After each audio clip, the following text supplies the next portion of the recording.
Welcome back to Souhan Unfiltered. You can find it at SouhanUnfiltered.com. Tonight's guest, live at the local, drinking a Guinness, is Tom Linnemann, one of my favorite guests. Tom's back in Minnesota after a stay in Toronto. Tom, just by way of introduction, was a quarterback for John Gallardi at St. John's. He was there when Austin Murphy came to do the big book about St. John's. That's right. A very, very well-done book that kind of told the story pretty well. And Tom, of course, Tom ended up being one of the main characters by dint of his personality. Sometimes. It does happen sometimes. And now Tom is an executive whiling his way through a Minneapolis spring. He's also buddies with Glenn Perkins and Phil Hughes. He's been texting with Phil Hughes all day. So we're going to talk football. We're going to talk baseball. We're going to talk hockey. We're going to talk hoops. We're going to talk world travels because Tom is basically our Anthony Bourdain. Yeah, it's been a while. I'm getting the itch again. Yeah, well, yeah, it's been weeks, right? Yeah, it's been weeks. It's been weeks since you've been in a different country. I think I'm going to Denver next week and then Miami the following. I'm going to go to the Marlins opener, and there's a couple other parties down there on South Beach. I haven't been down. My buddy Tim Shady lives down there, so I got to go see what the hell he's up to. Awesome. We're drinking Guinness in part because we love it, in part because they are one of our new sponsors. Again, we are at the local tonight. I've been looking forward to this all day. Uh-oh. Is your microphone going out? I don't know. I've had microphone problems here before. I've only had like 2 sips of my Guinness, so it has nothing so to it's do not with that. that. It's not the. Okay, good. So we're going to pretend it's working, and we'll make a mic change if we have to. All day. You mentioned it on Twitter, and I know. I thought about it, and it just feels right. It's addictive in a good way. It's really good. Actually, it's good for you too. I think people don't realize the health benefits. It's a lighter beer. Yeah. People don't think it is. No, it's lighter than most light beers. Yeah. And I'm from Ireland, so it's kind of like a vampire thing. It's like drinking your own blood if you're Irish, which I think is good for you. Are you like full Irish? I am. I would say like Patrick's 90+%. Okay, that's good. There's a Souhan's garage outside Dublin, and my mother's name was Healy. Okay. I think there used to be some O's and apostrophes in my name before somebody knocked them off. And I drink a lot, so I must be Irish. That counts. With Guinness, it's funny because I forget sometimes how delicious it is, because right now everything's IPA, everything's crafty. I know. Craft, and you know what? This is the most unpopular opinion. I do like Fulton Sweet Child of Vine #1 because it's St. John's guys, Jimmy Guiley. Yeah. And I like if I have like 1 or 2, but I can't have 10 of those. Oh no, they're high alcohol content, and they're also very tart. You get smashed.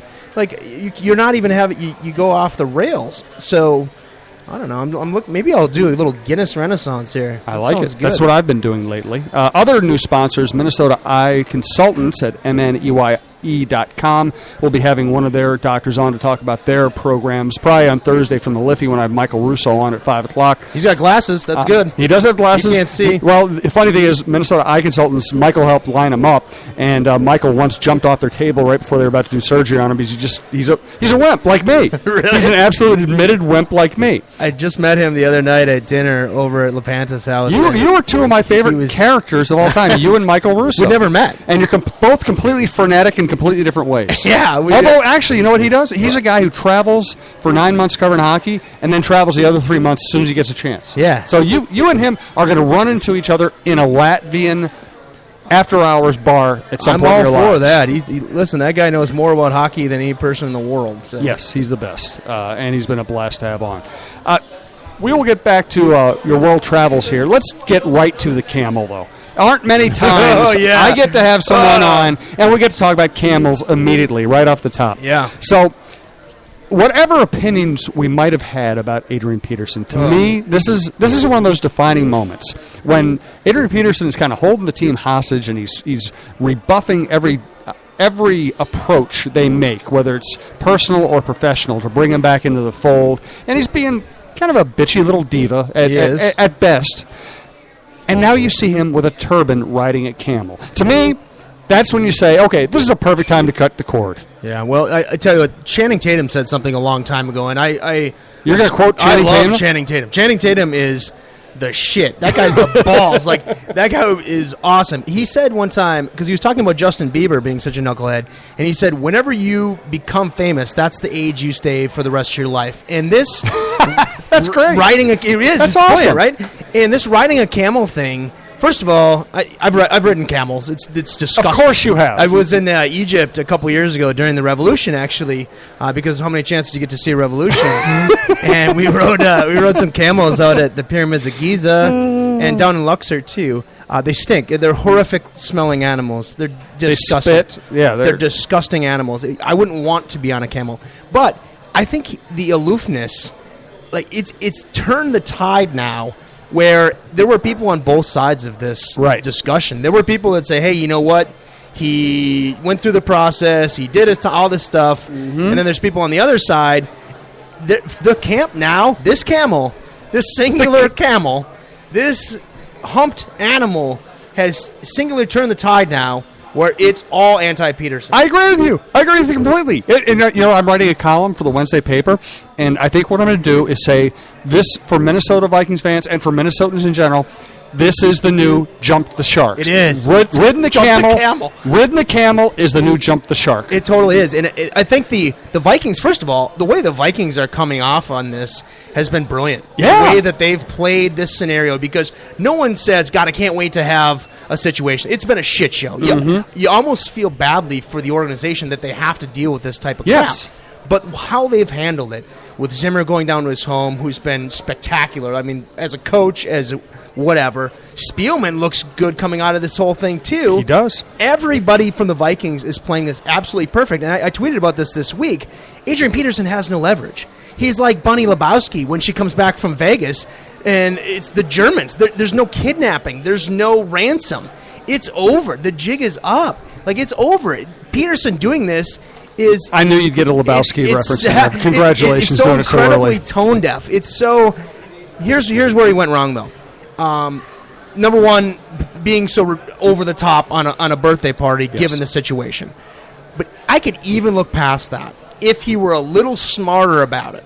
Okay, so if you go to Las Vegas and you're with a certain crowd of folks, or in other places, there's one rule. You have one guy with a backpack, right? Like bouncers, whatever. That's why you hire security, is you have one guy with a backpack. In that backpack is telephones. Mm-hmm. Everybody give your telephone. Search everybody to make sure they don't have a second telephone like a burner. You put your telephone into the backpack, and you'll get it back when you go. That's how it works. The camera pictures of this if we would have never known this happened, then it's a tree fall in the forest. Absolutely. Or it's a rumor. It's a rumor that nobody will confirm. It might have happened. I can't believe maybe the fault is on Adrian Peterson, number one, for thinking this is a good idea, and number two, for not having a backpack guy to take away the phones. I always learn so much when I have you on. Backpack guy. I have never heard the phrase backpack guy before, and now it's burned in my cranium. It's part of the job of a security. Backpack guy. It's a I love security. it. You know, Steven Van Zandt, Springsteen guitarist, once came to the Twin Cities for a show, decided to go out on the town. And you know what his method of protecting himself was? Because he's a multi-millionaire at this point. And he was in Sopranos, he's in Lillehammer, he has all kinds of things going on. He did the opposite of what most people do. Most people confiscate the phones from everybody in the room and try to just have absolute security.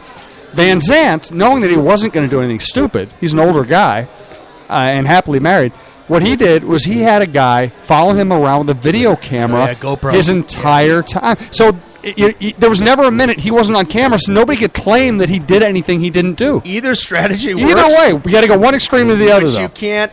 It's just it's such horrible timing, and all it's done is given the Vikings even more public opinion sway in terms of who's right and who's wrong. Adrian Peterson created this. The Vikings have handled it absolutely beautifully, and Twitter's such a crazy place because there's the viewpoints of the edges, the outliers of the world with 3 followers who are damn crazy people. No one can say right now, after this camel picture, that the Vikings are at fault. Right, because this is a big. I didn't know. I thought we might to the world. We didn't actually. We never prep our conversations, our arguments. I thought we might be on different sides of this one. You are 100% saying what I'm thinking right now. And by the way, if you want to follow Tom Linnemann on Twitter, do it at John Sharkman. You can follow me at SouhanUnfiltered, and sometimes we tweet weird crap at each other too. I like to party. And I wouldn't mind. I mean, if you have camels or Hell, in Stearns County, it happens all the time. You have farm I've always animals thought of you as a at camel guy. parties. Actually, that reminds me of a funny story from St. John's. If we can do a brief aside. I want the whole show to be aside. We So had, go for it. there was we had this guy who never had a pet named Chris Moore, who's running back 1,000 yards. And so one night, a couple cats, names protected, went out to this farm, and they traded 2 cases of Natty Light for 2 chickens. So Chris, you have a pet. And so these chickens lived in the house, and there was a white chicken and a black chicken, and the one chicken ran away. So we only had the white chickens. Obviously, his name was Goose. So we go down and play a game at St. Thomas, and the chicken was left behind. Right, everyone went down because it was all football players in these 2 houses in this group. Like, it was like the most ridiculous testosterone row of, like, it was a disaster. Like, no parents were proud of this, and so the chicken left behind shit on Tim Pahula's pillow, one of the linebackers. And so Pahula comes back, and he gets so pissed. He's like, chicken goose shit on my pillow. Like, he's freaking out. And so he brought the chicken outside and, spare the minds of people. But let's just say there was a firearm involved, and the chicken ended up meeting its fate. We came home and found Chris's pet dead, and Chris was beside himself. Really? Like, he was had super grown upset attached about it. to a chicken. So we knew Tim was up at the La Playette, and so Nate Kirshner and I, All-American tight end, we went up there. Nate came across with a haymaker, calling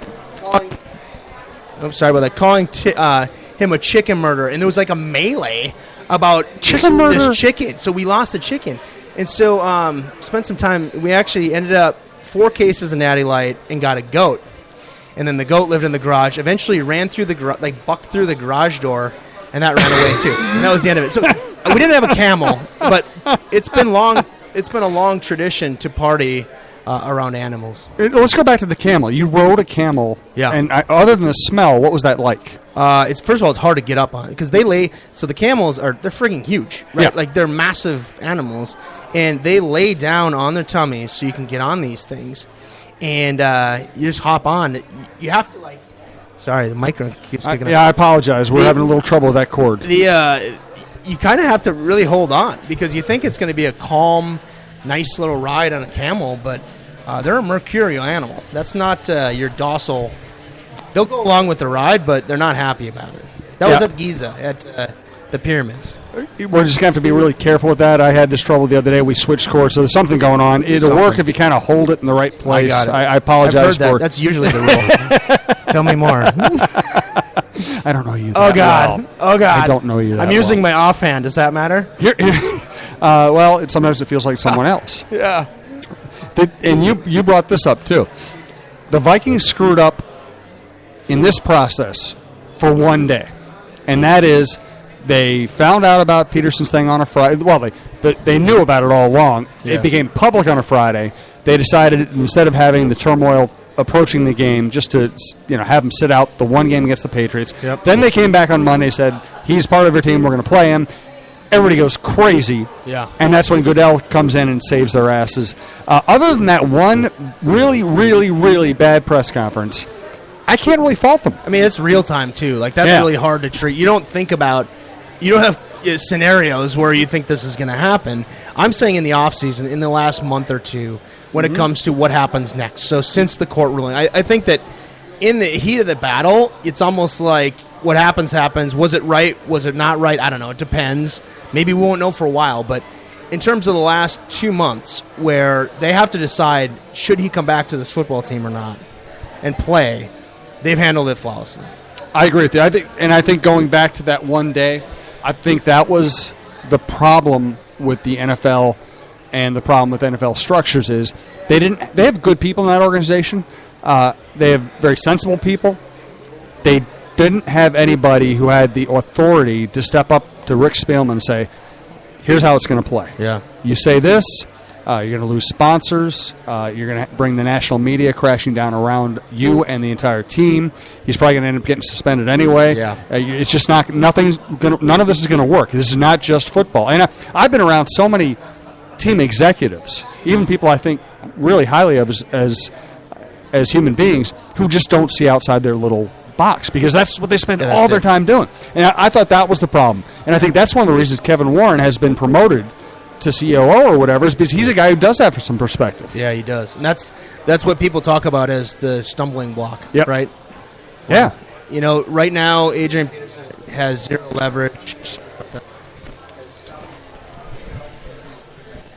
He's got zero leverage. I don't know what to even make of it, but it's not a good scenario for a 30-year-old riding a camel on his birthday. That's usually not a good scene. So certainly going to be interesting to see how it plays out. I think the trade value, that was the big conversation that fans wanted to hear about was what's his value? Like what is his on the market? And Dallas basically was the only team available. And as anybody knows in a negotiation, if you're only negotiating with one party, you know. If I pull this out, can you still talk? Go for it. Yeah, I can still talk. We got some like serious audio-visual shit going on right now. This is good. But once Dallas bows out, you don't have a choice. The complicating factor was all those running backs got in the same neighborhood of money. So if you're the Vikings, you just sit back and let this play out, let it happen. Now I can't remember which is the good one, which is the bad one. This is driving me crazy. We're just gonna go We're gonna go old school here. We're gonna take turns talking while we continue to figure this stuff out. It's been very interesting being my own producer doing this stuff. We end up with some interesting scenarios. All right. So how much – here's really the football question once we get down to it. How much better are they with Adrian Peterson than without Adrian Peterson? I think they're a legitimate playoff team with Adrian Peterson. But that said, do I want him to come back to the Vikings? No, absolutely not. I think if you draft a guy in the second round, you can get a young running back. Will he be as good as Adrian Peterson? Absolutely not. But he won't cost $12 million a year, that's for sure. And he won't create this sort of statement that they're making essentially if they do bring him back.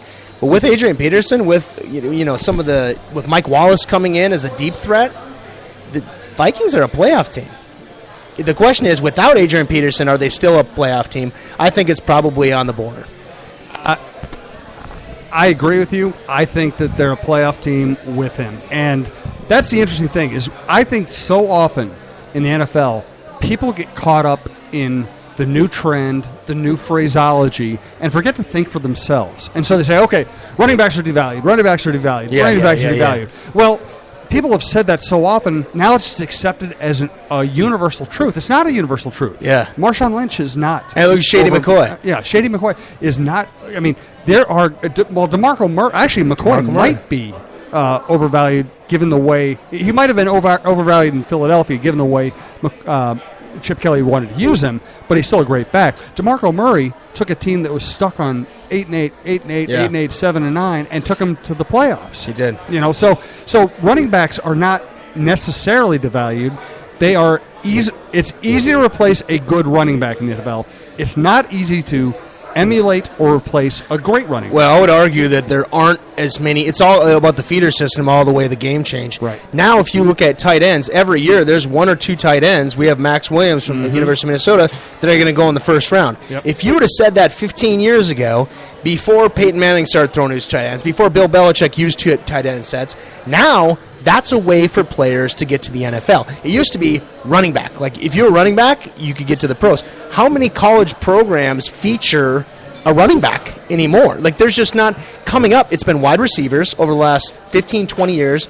That's who's making money, and now it's tight ends. So I think that it's supply and demand, too, now, where there's only so many good running backs to go around. To have a good one is a big competitive advantage. And it's almost like I think football really has more to do with the money ball concept than baseball does at this point. Because in baseball now, there really aren't that many hidden values. Everybody knows about on-base percentage. Everybody always did, but Billy Beane just did it very well at the time he did it. Yeah. And Billy Beane also he became famous by getting mediocre players at a low price. He didn't get great players that nobody else knew about. He just filled out his roster with pretty good bargains. And really, Terry Ryan kind of did the same thing in just a less celebrated way. But in baseball, I think everybody kind of knows what they're doing here. In football, what you see is is the really smart people are always one step ahead of the new trend. That's right. So right now, what everybody's saying, running backs are devalued. The smart guys are going out and getting good running backs. Yeah, playing opposite like Vegas. Yeah, I think that having a good running back obviously is becoming more important because there aren't any. I think safety in that position is going to be the next one where it's been undervalued forever. Mm-hmm. But the way safeties are playing, especially with the tight end coverages, I think that's big. One point I want to make on the Vikings scenario, because I feel like the way they haven't been playing poker, they've been playing chess. Like, it's not been backroom game in Vegas. Like, they've been playing legitimately chess in this. The Minnesota Vikings have the opportunity, and I think of this as a business person, they have the opportunity to set the gold standard for an organization doing the right thing in 2015. Mm-hmm. They have the opportunity to say, you know what?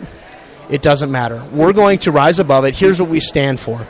And for all the NFL's opposite of that, really, the Baltimore Ravens. Like, what do people think of the Baltimore Ravens organization now? Nasty, right? Group. Like, the reputation. And the Cowboys are going to take a hit now. The Vikings have a golden opportunity to be the darlings of the sports world if they say, you know what? A 30-year-old running back who's pretty good did a horrible thing. Like, horrible. Like, a horrific thing. We don't want anything to do with that. They have the opportunity to do that. The question is, will they do that? I don't know. But that is an option on the table that if I'm a consultant and I'm sitting in that room and I say, how do we make the most money? Because that's what it's all about. Winning's great because winning makes you money. Money. Gordon Gecko, money. You have an opportunity to transcend the league and sports everywhere if you take it. The question is, will they actually do it? I agree with you. And I don't blame them for doing what all smart organizations do in this day and age, which is seeking value. I understand them wanting to trade him for as much as possible. I understand them not ripping him publicly because that would damage his value.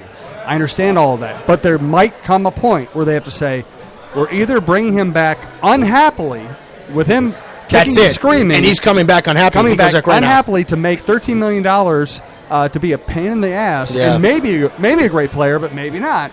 Or we're just going to cut him. Yeah. He's going to walk away. It's a tremendous opportunity. I agree. It's a business opportunity. It's a marketing opportunity. Would the team be better with Peterson? Probably. Yes. But you can't sacrifice something. I can't wait for this to play out. Like, as a follower of the Vikings, as a follower of the NFL, where Roger Goodell 5 years ago was this wonder boy lawyer, who came up through the ranks and all the owners love him. Now he's like friggin' Skeletor, right? Like, he's Skeletor. Skeletor is going to sue you for saying that. Yeah, probably. But he is this universally disliked person. Yep. Is there anybody in America that says, besides maybe 32 guys, is there anybody besides those 32 owners and even half of them maybe, that say, God, Roger Goodell's doing a hell of a job? I don't think there's anybody. And the amazing thing about I've made this mistake before, and I'm not correcting you to be a jerk, but just because everybody thinks, a lot of people think that Goodell was like a lawyer. He was a PR guy. He was just a PR guy who rose through the ranks, kissing the right asses. And that's the amazing thing. There's so many asses. I know. He doesn't really have a skill other than getting along with owners. That's his skill. Yeah, he's fairly good looking. He looks like a Simpsons character. I mean, that's important. Wears nice suits, hugs people. Well, that's the thing, is that his skill was going to be presenting a positive face for the owners who are generally not well liked. And he screwed that up. He's monumentally fucked that up. He screwed that up. He's made his job is to make the league look good, and he's made the league look horrible. That is funny. That's the fundamental mission, right? Yeah. Make the league look good. Yeah. And he's getting paid $46 million a year to make the league look good, and he's earned about $5 of that. It's amazing how...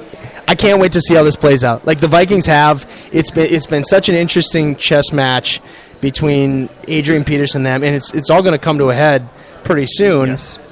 Because although they only owe him $250,000 before the season starts, right? But I don't see it dragging on for that long. Now it's just they're waiting for him to blink. I think if Peterson thinks by having a camel birthday party enhances his hand, That does not help your game. I think the boy whipping booth was the bad idea. Well, obviously, it's the worst thing in the world. That was not a good idea. No, it's the worst. It's what he did is the worst thing, and it's hideous. Like, it's disgusting. I don't think you heard me. I was trying to turn it into a really tasteless joke. No, I know. I said boy whipping booth. Yeah, that's what at the party. That what was at the rest of the party? Did we get any other pictures from that party? You know, I think whoever got the picture of Adrian on the camel with the turban said, "I'm good." Wait, I have a question for you. How much is that guy getting his ass kicked? For putting that picture? How'd the picture come about? I don't know. Where was it posted? Who was at that party? I want to talk to somebody who's at the party because I'm very curious as to what food was served. I know it was an Arabian Nights type of theme. What food was served? If it was open bar, do you think it was open bar? If we find out more about it, we will find out that there was something really racially insensitive about the whole damn thing too. I guarantee it. I don't think Adrian really thought that one through. Well, maybe he didn't throw it for himself. I don't know. But it's really interesting. He got on the camel. That's pretty much all we need to know. He did get on the camel, and he was wearing a Sultan uniform. It just says Instagram. And there are there's a photo of the guy taking a photo. So obviously everybody had their cameras out at this point. That's the question I have is, who launched the camel photo? Who's the person behind the camel photo? You got to find him.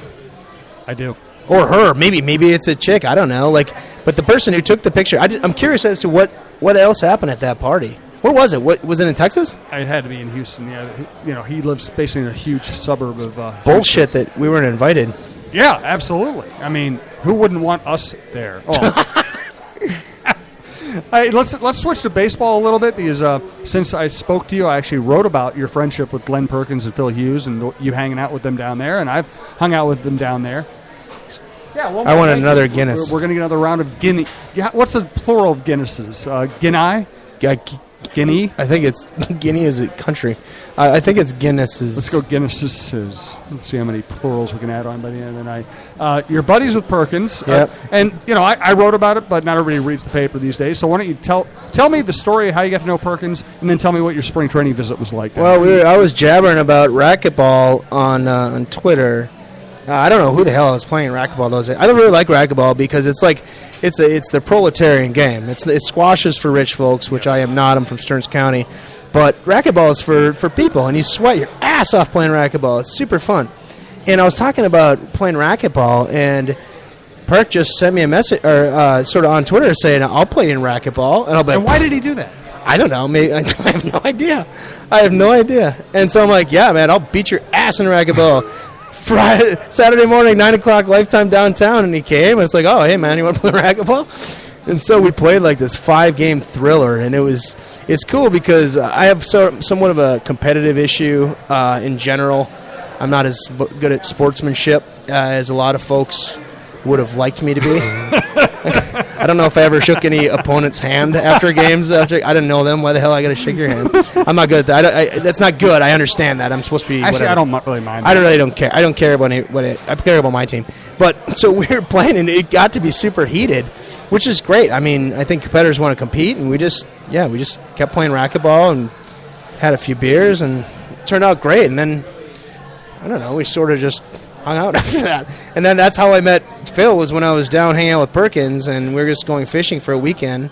I was kind of stressed out of work, so I just took a couple days to go down to Florida and relax, and yeah. Now, there's a rumor, and I will not reveal any of my sources. I would not do that. I'm a journalist. So there's a rumor that you might not have held your liquor all that well that week. Oh, man. Yeah, you mean recently? Yeah. I had I went down to Fort Myers right before spring training, and it's when I found out I wasn't gainfully employed anymore. It's a bit of a dip, that'll dark era. That's a shock to the system. It's fine, but I went down there and we turned up. Like we turned up. It was Fireball. You know what happens with Fireball. I've tried Fireball before. Oh yeah, well we tried a lot of it, and if at first you don't succeed, no. And the next day I was a disaster. Like I was a complete disaster. Perk made like steak sandwiches for lunch. I couldn't even eat them. Wow. We tried to go to the field or somewhere, and I got in the car got out of the driveway, and I'm like, all right, I gotta go back. So I lost a day of my life. But it was a hell of a time the night before. We had a good time. It sounded like that. It was a little envious. We're making steaks, and Phil made a roux, some mushroom roux. He's a chef. Thank you, sir. Appreciate it, James. James just brought us a couple of Guinness. That's good. I can go for one. Absolutely. Oh, now did he? He brought 2. Okay. Yeah, can I have one? I think I'll give you one, just because I'm a generous kind of guy. Thanks. The thing is, and the reason I wrote the column was not really to kiss up to you, because you don't really need it, but because that's the kind of guy Perkins is, and by association, that's the kind of guy Hughes are. They're really down to earth people, and I tell you what, being down in that clubhouse, Tom, I think you've only been in the clubhouse since they've been losing, frankly, and I got to cover that team. My best experience of my life as a journalist, covering the early 2000 Twins. Everyone was a character. Everyone was open. Everyone was passionate. Everyone was a competitor. And to have a combination of kind of the good guys like Perkins and Hughes and Dozier and those guys in that clubhouse with Hunter and Guardado coming in saying, we're going to win now, or I'm going to kick you people in the nuts after every game. It was as much fun as I've had in spring training in a long time. Well, that's good. I think it's going to be good. I mean, the goal probably is 500, right? I think 500 is slightly above. If they're 500, that's pretty damn good. Because those other guys, I just ordered a Chattanooga Lookouts ball cap today because I looked all over the goddamn Mall of America. I went to 3 lids. Do you know there's 3 lids shops in the Mall of America? I didn't know that, actually. So I went to all 3 lids stores. I hate to admit it, but I did know that. And first of all, you go up there and like, do you have any Lookouts hats? No. I'm like, okay, does the other lids, or do I have to, I don't know. I'm like, well, can't you, call over there? And he's like, nah, you just go up there. I'm like, God, fine. That's why that person works at a lid. Then I called the Twins Pro Shop, thinking that they'd have some ball caps, because I like to try on a cap before. I don't like to come in the mail, get all crumpled. So I called them. They didn't have them. So then I went on to Amazon, and they didn't have them. And so finally I went to the Chattanooga Lookouts website today and got myself a ball cap with the eyeballs, because that team's going to be the most exciting team in America this year. I can't wait to go down there, as I will be going down there at some point this summer. You got Mikhevich as the manager, you got Sano, you got Buxton, you got Barrios, you probably got Rosario. The pitchers, and too. The pitchers are going to be lights out. That team is going to be a lot of fun. Yeah, it's going to be a ton of fun. Mikhevich is so fired up because he knows that they are keeping him aligned with the best prospects in the organization. Yeah, it's going to be cool. So I bought my Lookouts cap today, but I'm looking forward to the season. I do think that they're going to be much better. And I agree. I think it's going to be a fun year. I think it's not too. It's not going to be a playoff team, but baseball's going to matter again.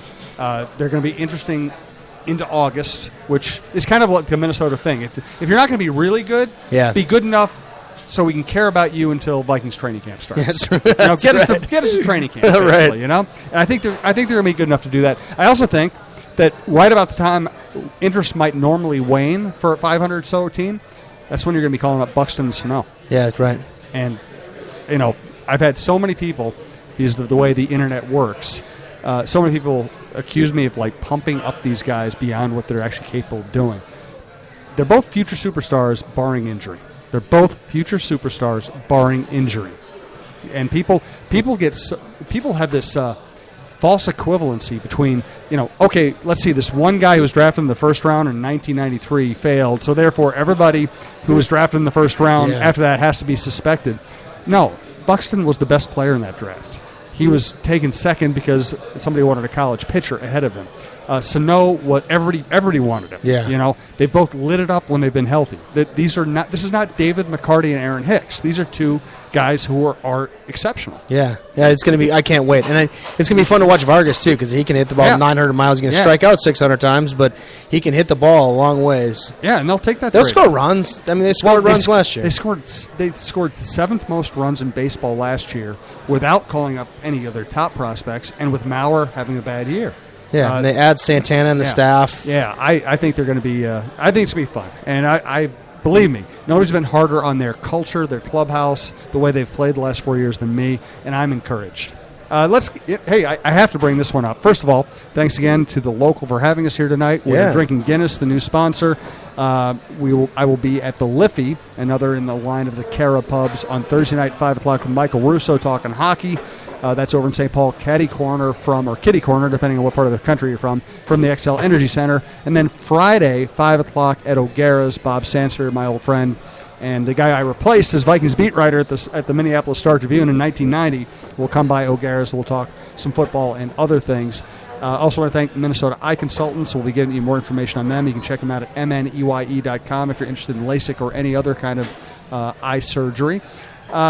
Melrose basketball. You get back to town from Toronto. You get back to town from Toronto, and you get to go to the state tournament and watch your old school. Melrose hadn't been in the state tournament for 41 years, and wow, we came down and just. How old are you, by the way? I'm 37. Wow, so you weren't alive the last time? No, it was 19. I was -3 or 4, I guess. It was the Melrose. We'd made it to the section finals 10 times since then, and lost all 10 games. In fact, when I was a junior. We played in overtime, and we lost. And I still think about that all the time. But it's always been Melrose has always been a basketball school. There's no hockey, right? Like it's one of those like Minnesota's such a hockey state, but in Stearns County, it's all basketball. Like it's there's no. I mean, Stock Center, Melrose. I guess they have a team now, some sort of conglomerate thing. Apollo plays hockey, but for the most part, it's like nobody in Albany's playing hockey. Nobody. That's not what we do in Stearns County. So it's been very much a basketball school forever. And they got a coach, Ryan Dusha. So Dusha played at Cathedral, St. Cloud Cathedral, played against him in high school. Then he played at St. John's, so I played him with him at St. John's. And the team was exactly like Ryan Dusha. Like, they played defense. It's like your grandfather's basketball team. Like, it was like watching Hickory. Like, they played defense. They take 45 seconds. Run the picket fence. Like if there was a shot clock, they'd be in deep shit because they just pass the ball around, they make the extra pass, they rebound, they block out. It is hideous to the new school basketball fan. Like somebody who likes NBA basketball, that's your least favorite team in America. But for myself and for a lot of other sort of basketball aficionados, they play the game exactly the way it's supposed to be played. And to go down there and to win, it was pretty special for the town. We had brought 16 buses on Friday of people. There's about 3,000 people in Melrose, to put that in perspective. So literally the entire town came. Chris Long kept on talking about it, saying how Melrose is the best crowd he's seen in his entire state tournament career, which is special because it means so much to the town. Now, one sort of subtext, and this is the story that I absolutely love. The point guard is a kid named Cesar Cervantes. So Melrose has gone through somewhat of a transformation over the years, where it used to be. So he's not Swedish. No. Cesar is from Mexico, or his family's from Mexico. It's gone somewhat of a transformation where when I was a kid, it was, the diversity we had in our high school. There were a couple Lutheran kids, but no one talked to them, right? I mean, it was all German Catholic, like all white German Catholic, 4 Lutheran kids, and they're just fine.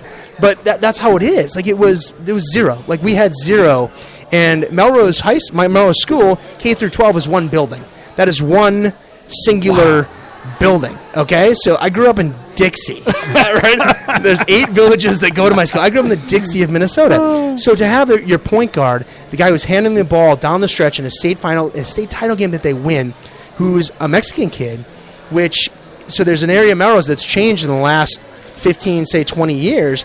To have him sort of be the face and represent it was a big deal for sort of the culture of the town and assimilation and understanding differences. And I loved that. Like that was my favorite part of the story. I was really proud, frankly, of my town, where a lot of small towns like that are pretty insular, right? And it takes a long time for new folks to break in. But to have them cheering for a point guard named Cesar Cervantes and having him just crush it down the stretch, it was a very special story. That was like the breakthrough, really, of it being 2 towns, it being sort of the group of families, and then Melrose now it's one unified Melrose now. So it was a very special championship, of course, but also what I think it means for the future of Melrose. That's awesome. And I just love it when sport works that way, because sport can bring out the worst in people, but over time it tends to bring out the best. Yeah. Because it forces people to recognize the gifts, the tenacity, the great attitudes, the talent of other people. That's whether they're from the same culture or not. If you score, you can play. You're my guy, and it was really interesting. And one ugly moment. It was actually fascinating for me as someone who really enjoys sociology, and I've traveled extensively through the world, so I've seen this everywhere. And I'm usually the one who's the that guy doesn't look like everybody else in a Cambodian village or whatever. But the one of the opposing crowd, and I don't care about calling him out because this is horseshit. Caledonia student section was chanting, "Where's your green card? Where's your green card?" during the game, during the final. And so Ryan James, who's a basketball guy, high school basketball, and he tweeted it. And that guy's more connected than any. He and Ken Lean are he's super connected. He tweeted it, and it was amazing to see the outpouring of support from sort of the social media perspective or the people to say, man, that sucks, Caledonia. That's awful. That's horrible. Good. That you should do that. So, but back in our day, that just would have happened. Right. Again, it's funny how the presence of social media for Adrian Peterson, just have him jump the camel or whatever, however you want to call it. And for this, it was sort of doing the right thing and sort of shaming a group that was being completely obnoxious and racist in that way. So it was a lot to handle. In the meantime, I was so anxious. Like I was there, I didn't stay in my seat. I was there with my brother, and I was like walking. I was pacing. I'd never been that nervous. Like for a game I wasn't even freaking playing, right? But I was so anxious for the time. I'm just so proud of. You're only from one place, right? Yeah. And Melrose is, not a lot of people know, we don't have any stoplights because we don't need them. If you follow the rules of a four-way stop sign. You say, hey, Fred, slow down. You don't need it. But I'm sure the party at the gravel pit that night was legendary. I thought I was the gravel pit. Oh, so I was finna go up there. Like I was so excited. Like the gravel pit's outside of town, so normally it's just a field party where somebody's farmer parents just lets you party in their field or a garage or whatever. The gravel pit was saved for special occasions, and that was usually sort of, some Albany kids would show up, sometimes Sox. Mm-hmm. Like, it became more of a Stearns County thing, and you knew it was over when people threw tires in the fire, and you knew who went, because the next day they'd have soot all over. So whoever had, black marks on their arms, like you were at the pit last night, weren't you? And I guarantee they had a hell of a time out, because Stearns County is a different place. Like, we don't have movie theater in Melrose, we don't have stuff like trapping. We don't have a mall, right? When you're in high school, you sort of adapt. So what is the biggest shopping opportunity? Well, to go to the big city, to go up to St. Cloud. Okay. That's a huge deal to go to St. Cloud. Never mention the cities, which is, that's crazy. You get lost down there. But yeah, going to St. Cloud was a huge deal, and it puts it in such a weird perspective because now I come from Toronto for the last 3 years, and I guess it's a 6.5 million person city. I come to Minneapolis. God, this place is so small. It's adorable. And I think back, I'm like, shit. I used to be in Melrose, and it's Rockwellian. It's like Norman Rockwell painting is this small town America, and it moves about as quickly as a Rockwell painting, right? It totally does. But I'm glad I grew up there. I'm proud of it. The Melrose Dutchman, which they're in a Dutch person in Melrose. There's not a Dutch. And we got this mascot that's a Dutch guy. It's all German Catholic, right?